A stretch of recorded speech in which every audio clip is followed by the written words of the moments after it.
22 years ago this week, the Chernobyl power station became the site of the world's worst nuclear accident. On April 26, 1986, at around 1:30 a.m., reactor number 4 at the Ukrainian plant exploded after an unexpected power surge during a safety test.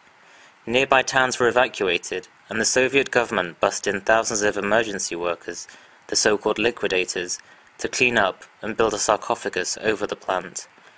On the eve of the anniversary, US News visited the Chernobyl Memorial north of Moscow and spoke to 3 plant employees who survived the blast.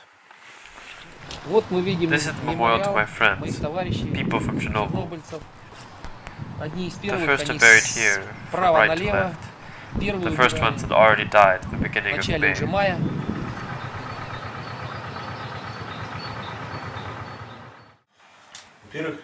At first, there was this huge explosion. All the lights went out, and even though there were concrete walls, all this protection, the force of it spun me around 180 degrees. There was an explosion, everything collapsed. I thought a war had started. I was 20 meters from the walls of the reactor. Everything fell down. Steam had come out of the reactor. And then I began to search for my subordinate, Vladimir Shashanok. We found him. He was lying there practically unconscious. He was all red. A pipe had burst open, and he was covered in this mix of water and steam, radioactive steam. I struggled to put him onto my back.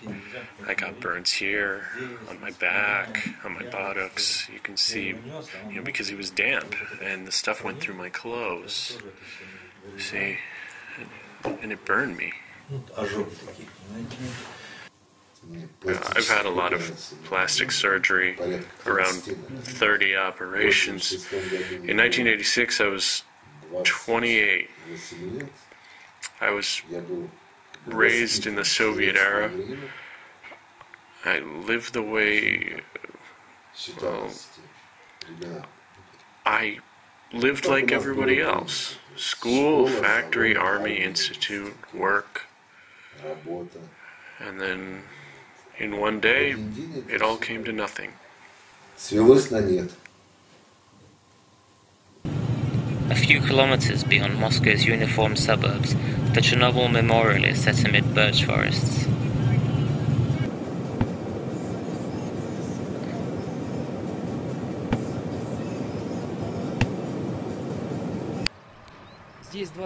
There are 27 graves here.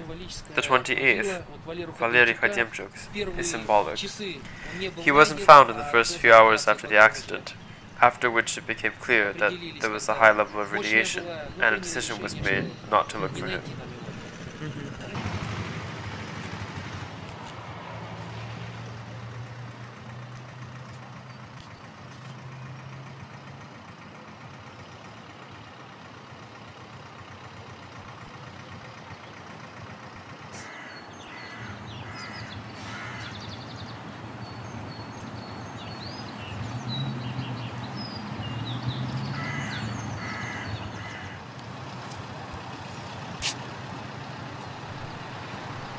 It's painful. We must never forget it.